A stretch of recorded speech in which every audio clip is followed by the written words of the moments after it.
देख लेते हैं खबरें रफ्तार से। जेएनयू छात्र संघ के पूर्व अध्यक्ष और सीपीएम नेता कन्हैया कुमार कांग्रेस का हाथ थामने वाले हैं। 28 सितंबर को कन्हैया कांग्रेस में शामिल होंगे।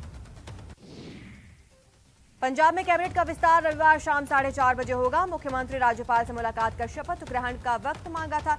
जानकारी के मुताबिक नए मंत्रिमंडल में 7 नए चेहरों को जगह दी जा सकती है।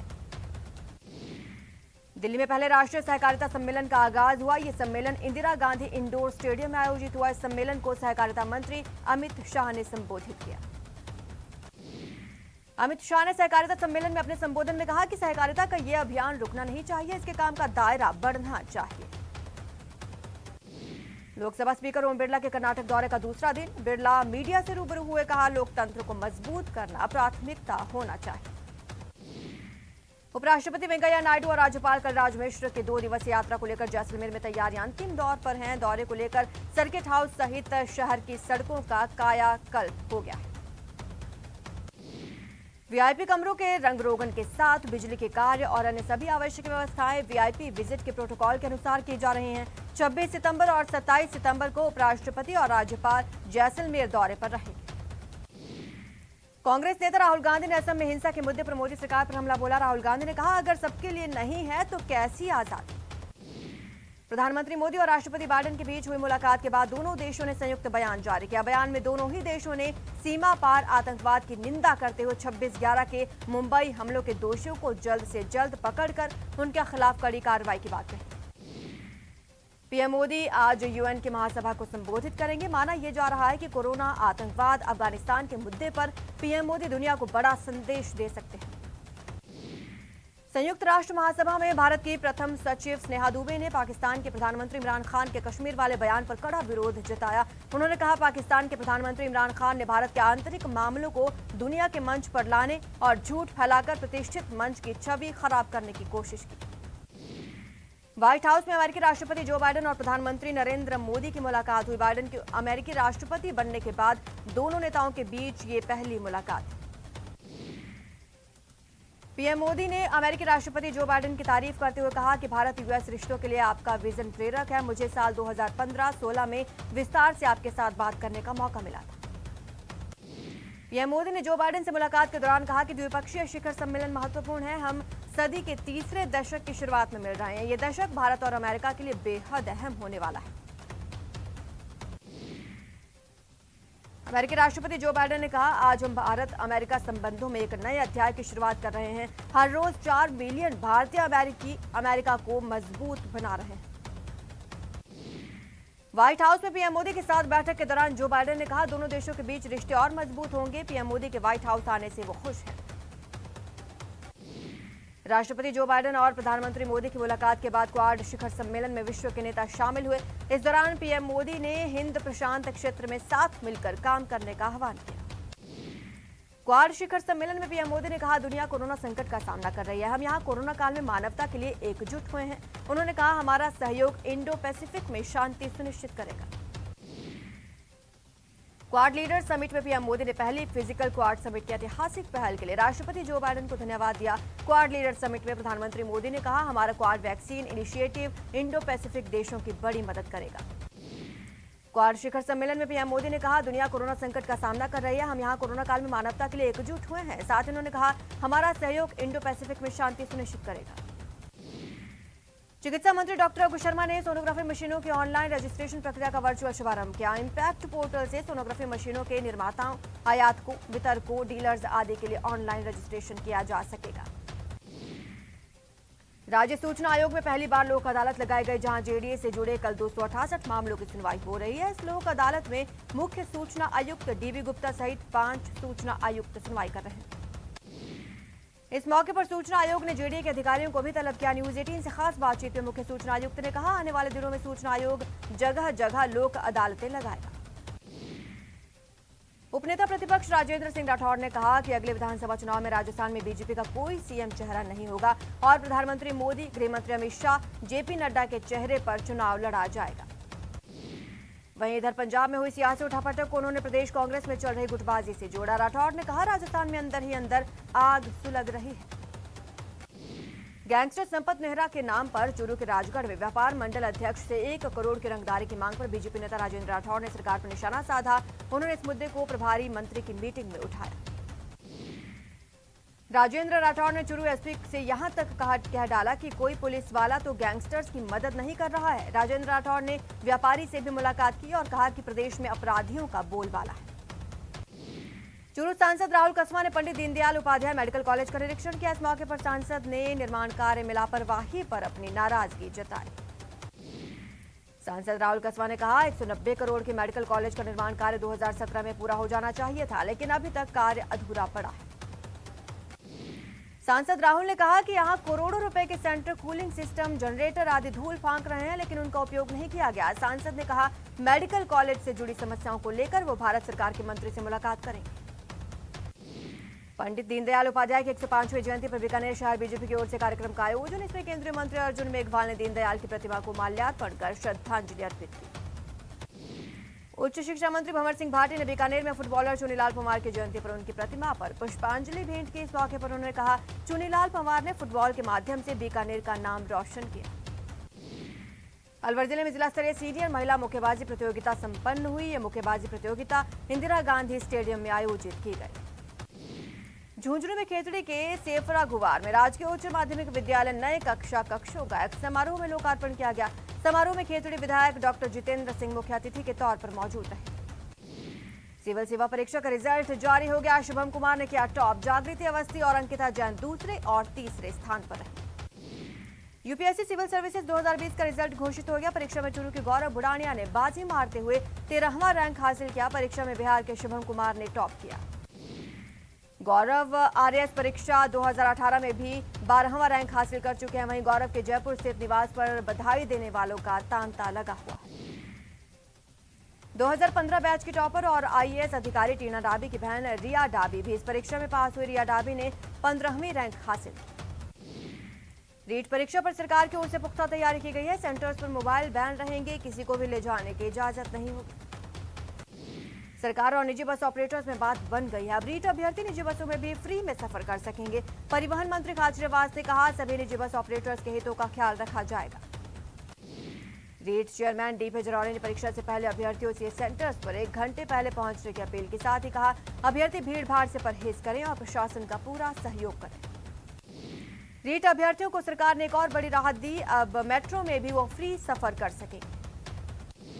बीजेपी ने रीट परीक्षा को लेकर सरकार के इंतजामों को नाकाफी करार दिया। बीजेपी के मुख्य प्रवक्ता रामलाल शर्मा ने कहा सरकार परीक्षार्थियों को कई सुविधा देने का ढिंढोरा पीट रही है, लेकिन सवाल यह है कि सरकार के पास सिर्फ 3500 बसें हैं। ऐसे में रीट परीक्षार्थियों को कैसे सुविधा उपलब्ध करवाएंगे। साथ ही उन्होंने ये भी कहा इंदिरा रसोई में फ्री भोजन देने की बात करें तो खंड स्तर पर ही इंदिरा रसोई की व्यवस्था होती है। ग्रामीण क्षेत्र में भोजन की व्यवस्था कैसे होगी। रीट से पहले जयपुर में सिंधी कैंप पुलिस ने परीक्षा में फर्जीवाड़े की तैयारी कर रही 2 लड़कियों को गिरफ्तार किया। दोनों युवतियां किसान छात्रावास में रहती हैं। गिरफ्तार दोनों युवतियां मूल रूप से जलौर की रहने वाली हैं। किसान छात्रावास में रहकर परीक्षा की तैयारी कर रही थी। दोनों के पास से फोटो लगे हुए फर्जी एडमिट कार्ड और आधार कार्ड बरामद। अलवर की अरावली बिहार पुलिस ने रीट में पास कराने का झांसा देकर ठगने वाले 2 लोगों को गिरफ्तार किया। इनमें से एक आरोपी मूलचंद मीणा विद्युत विभाग में कनिष्ठ अभियंता के पद पर कार्यरत है। कोटा पुलिस ने भी नकल गैंग पर नकेल कसी। 2 लोगों को पकड़ा। ये दोनों 15 लाख में रीट परीक्षा में सफलता दिलाने का झांसा दे रहे थे। रीट परीक्षा में किसी भी गड़बड़ी को रोकने के लिए सीकर पुलिस एक्शन में पुलिस ने शुक्रवार की देर रात कई इलाकों में दबिश दी। नकल गिरोह के 2 सदस्यों को गिरफ्तार किया। देर रात पकड़े गए दोनों युवक तो खुद भी प्रतियोगी परीक्षा की तैयारी कर रहे थे। रीट की परीक्षा देने वाले थे। इनके पास से कई अभ्यर्थियों के प्रवेश पत्र, खाली चेक बरामद किए गए। रीट भर्ती परीक्षा से पहले बाड़मेर के बालोतरा में नकल गिरोह के बड़े नेटवर्क का खुलासा। अंतर्राज्यीय नकल गिरोह के 2 सदस्य गिरफ्तार। इनके कब्जे से 9.5 लाख रुपए नकद, chequebook, credit card, debit card, परीक्षा के दर्जनों एडमिट कार्ड, फर्जी दस्तावेज, प्रिंटर और कई सामान बरामद किया। इस गिरोह का नेटवर्क राजस्थान में ही नहीं है, बल्कि ये गिरोह अन्य राज्यों में भी प्रतियोगी परीक्षाओं में नकल कराता है। इस गिरोह से जुड़े बाड़मेर और जलौर के 2 शिक्षकों को दस्तयाब किया गया।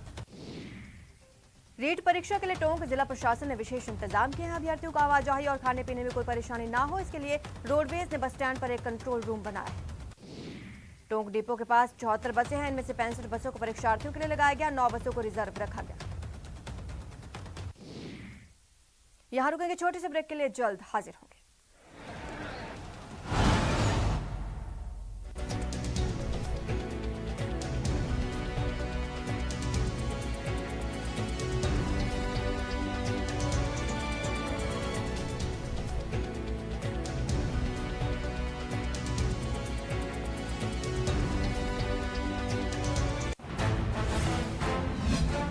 सोलह लाख से ज्यादा परीक्षार्थी कैसे पहुंचेंगे परीक्षा केंद्र? कैसे होगी परीक्षा? कैसे होगी परीक्षा की सुरक्षा? सबसे बड़ी परीक्षा, सबसे बड़ी कवरेज।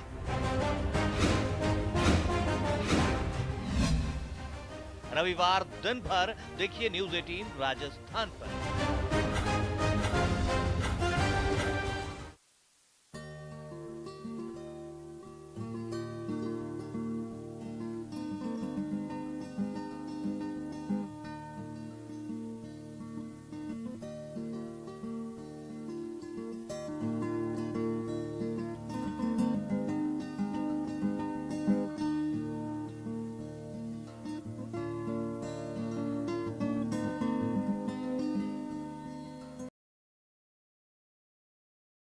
सोशल मीडिया पर एक कुत्ते की नाक पर फिजेट स्पिनर घुमाने का वीडियो जमकर देखा जा रहा है। उसकी मालकिन ने स्पिनर को उसकी नाक पर रखकर घुमा दिया, जिसके बाद ये कुत्ता एकदम सीधे बैठकर बड़ी हैरानी से उसे देखता रहा। हालांकि इस दौरान वो बिल्कुल नहीं घबराया और उसने नाक से उसे गिरने भी नहीं दिया।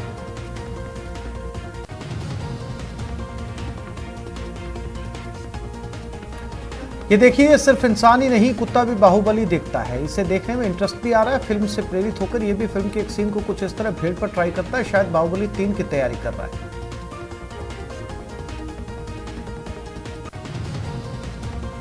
कई लोगों को बाइक चलाने का शौक है, लेकिन कभी देखा आपने कि किसी कुत्ते को भी बाइक पर लॉन्ग ड्राइव का शौक हो, वो भी अपने मालिक के साथ? तस्वीरें कुछ इसी तरीके से बयान कर रही है। टशन में बाइक चला रहा है और मालिक भी शान से बैठा है।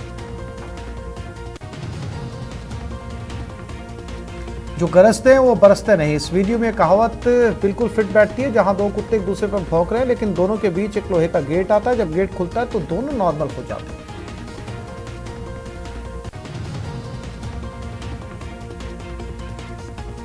ये बिल्ली कितनी आत्मविश्वास वाली है। सबको इससे सबक लेना चाहिए, क्योंकि सबको आत्मविश्वास की जरूरत है। देखिए जरा कैसे बिल्ली पिंजरे में बंद बाघ के सामने बैठी है, उसे कोई डर नहीं लग रहा। ऑस्ट्रेलिया में एक सेंचुरी में बकरी के बच्चे का एमू से खेलने का वीडियो खूब देखा जा रहा है। एमू आराम से जमीन पर बैठी नजर आई, जिसके साथ बकरी का बच्चा मस्ती करता हुआ नजर आया। ये देखिए, गाय भी फुटबॉल खेलती है। वीडियो में साफ नजर आ रहा है कैसे गाय रोनाल्डो की तरह फुटबॉल के पीछे भाग रही है, वो भी बहुत गंभीरता से। यूं तो आपने प्रैंक वाली बहुत सी वीडियोस देखी होंगी, लेकिन क्या कभी आपने किसी बतख को प्रैंक करते हुए देखा? नहीं ना। इस वीडियो में एक बतख अपने बच्चों के साथ पानी में प्रैंक यानी डूबने की एक्टिंग करती हुई नजर आई।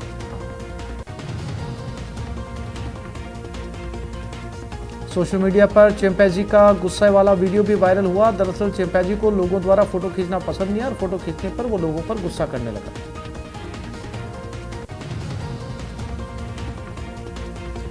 अक्सर आपने इंसानों के बीच कचरे को लेकर लड़ाई होते देखा होगा, लेकिन इस वीडियो में मछलियां ही एक दूसरे के घर के आगे मिट्टी फेंक रही हैं। अब पता चला मछलियां साफ सफाई के प्रति कितनी सजग हैं।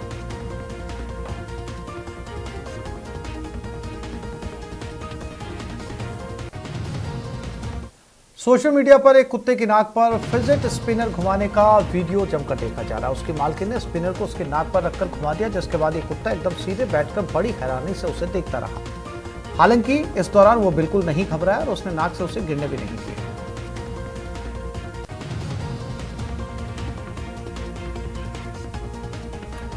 ये देखिए, ये सिर्फ इंसान ही नहीं, कुत्ता भी बाहुबली दिखता है। इसे देखने में इंटरेस्ट भी आ रहा है। फिल्म से प्रेरित होकर ये भी फिल्म के एक सीन को कुछ इस तरह भेड़ पर ट्राई करता है। शायद बाहुबली 3 की तैयारी कर रहा है।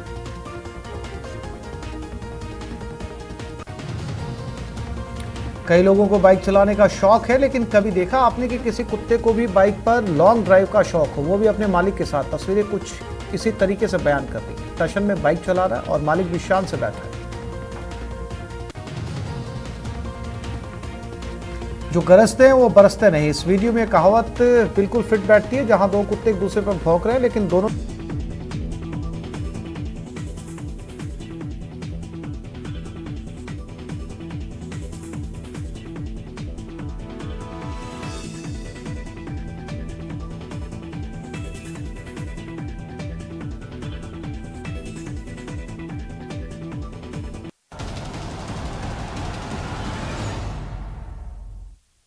ब्रेक के बाद आपका स्वागत है। चलिए खबरों का रुख करते हैं। रीट को लेकर राजसमंद जिले में भी तैयारी को अंतिम रूप दिया जा रहा है। वहीं अभ्यर्थियों की आवाजाही शुरू हो गई है। अभ्यर्थियों को फ्री यात्रा की सुविधा के साथ साथ इंदिरा रसोई में खाने का भी फ्री इंतजाम किया गया है। जोधपुर में रीट को लेकर प्रशासन मुस्तैद नजर आ रहा है। शहर में करीब 90,000 अभ्यर्थी अलग अलग सेंटर पर परीक्षा देंगे। शहर में रीट अभ्यर्थियों की आवाजाही का दौर शुरू। रीट परीक्षा के लिए परीक्षार्थी आज से ही अलग अलग जिलों के लिए रवाना हो चुके हैं। राजधानी जयपुर में सुबह से ही हजारों परीक्षार्थी अलग अलग जिलों में रवाना हो रहे हैं। अभ्यर्थियों के लिए शहर में अलग अलग जगहों पर 5 सैटेलाइट बस स्टैंड बनाए गए हैं। पुलिस के अलावा स्वास्थ्य विभाग की टीमें यहां पर मौजूद है। रीट के लिए परीक्षा केंद्रों पर तैयारियों को अंतिम रूप दे दिया गया। परीक्षा कक्षों में सैनिटाइजेशन से लेकर साफ सफाई और टेबलों के बीच पर्याप्त दूरी का खास ख्याल रखा गया है। इसी के साथ अभ्यर्थियों के रोल नंबर के अनुसार सीटिंग अरेंजमेंट्स किए गए हैं। अकेले जयपुर शहर में 138 परीक्षा केंद्र हैं। रीट को लेकर कोटा जिला प्रशासन ने 300 से अधिक बसों को अधिग्रहित किया है। नयापुरा का स्टेडियम निजी बसों में खचाखच भरा हुआ है। वहीं दूसरे जिलों सहित ग्रामीण इलाकों में बसें भिजवाई जा रही हैं। बाड़मेर के कलेक्टर लोकबंधु यादव और पुलिस अधीक्षक आनंद शर्मा ने मैराथन बैठक ली। बैठक में यातायात व्यवस्था, कानून व्यवस्था बनाए रखने सहित नकल रोकने के पुख्ता इंतजाम करने के निर्देश दिए। टोंक जिले में 90 परीक्षा केंद्रों पर रीट परीक्षा होगी। 2 पारियों में होने वाली इस परीक्षा में 90 केंद्रों पर 56,000 से ज्यादा परीक्षार्थी शामिल होंगे। चूरू में चिकित्सा विभाग और रसद विभाग की टीम ने बस स्टैंड और रेलवे स्टेशन के बाहर चाय की थड़ी, दुकान, होटल, रेस्टोरेंट का निरीक्षण किया। सभी को शुद्ध और ताजा खाद्य सामग्री बेचने के लिए पाबंद किया। भारत में कोरोना के एक्टिव केसों की संख्या में लगातार कमी आ रही है। 24 घंटे में 29,616 नए कोरोना केस सामने आए। 290 कोरोना संक्रमितों की जानकारी। कोटा में डेंगू के आंकड़ों में लगातार बढ़ोतरी देखी जा रही है। 24 घंटे में 1 दर्जन मरीजों की जांच रिपोर्ट डेंगू पॉजिटिव आ चुकी है। कोटा में अब 120 से अधिक मरीज डेंगू पॉजिटिव मिल चुके हैं। हालांकि चिकित्सा विभाग द्वारा डेंगू की रोकथाम के लिए करीब 800 टीमें डोर टू डोर सर्वे कर रही हैं। चिकित्सा विभाग अब डेंगू की रोकथाम को लेकर सख्त नजर आ रहा है। लार्वा मिलने पर मकान मालिकों को नोटिस थमाए जा रहे हैं। करौली में आपसी विवाद को लेकर टोडा भीम के बिरौज मार्ग पर शुक्रवार रात जीप सवार 4 से 5 लोगों ने एक लग्जरी कार में सवार लोगों पर फायरिंग कर दी। साथ ही डंडे मारकर कार के शीशे तोड़ दिए। 7 अगस्त को पोखरण में हुई शख्स की हत्या का पुलिस ने किया खुलासा। पत्नी के ही अपने प्रेमी के साथ मिलकर पति की हत्या करने के आरोप। दरअसल 7 अगस्त की रात रेखा ने अपने पति महेश कुमार के खाने में जहर मिला दिया था। जब पति बेहोश हुआ तो रेखा ने अपने प्रेमी के कहने पर उसका गला घोंट दिया और उसकी हत्या कर दी। ये घटना पोखरण शहर के खटीकों के मोहल्ले की है। पुलिस ने इस मामले में आरोपी पत्नी और उसके प्रेमी को गिरफ्तार कर लिया है। प्रदेश में स्वास्थ्य सेवाओं की बदहाली की तस्वीर बूंदी से सामने आई, जहां तालेड़ा सीएचसी में एक डॉक्टर ही शराब के नशे में फर्श पर पड़ा हुआ नजर आया। सीएचसी में हंगामे की सूचना पाकर मौके पर पहुंची पुलिस ने डॉक्टर बीएम मालव की मदद से शराबी डॉक्टर को उठाया, उसका मेडिकल करवाया, लेकिन लोग डॉक्टर के खिलाफ कार्रवाई पर अड़े रहे। दौसा जिला के मेहंदीपुर बालाजी में हिस्ट्री शीटर निरंजन मीणा को हफ्ता वसूली महंगी पड़ गई। वसूली से नाराज लोगों ने निरंजन और उनके साथियों को पीट कर घायल कर दिया। दरअसल निरंजन मीणा अपने साथियों के साथ मेहंदीपुर बालाजी के एक गेस्ट हाउस पहुंचा, वसूली करने लगा, जिससे आसपास के लोगों में आक्रोश व्याप्त हो गया। फिलहाल इतना ही। आप देखते रहिए न्यूज़ 18 राजस्थान।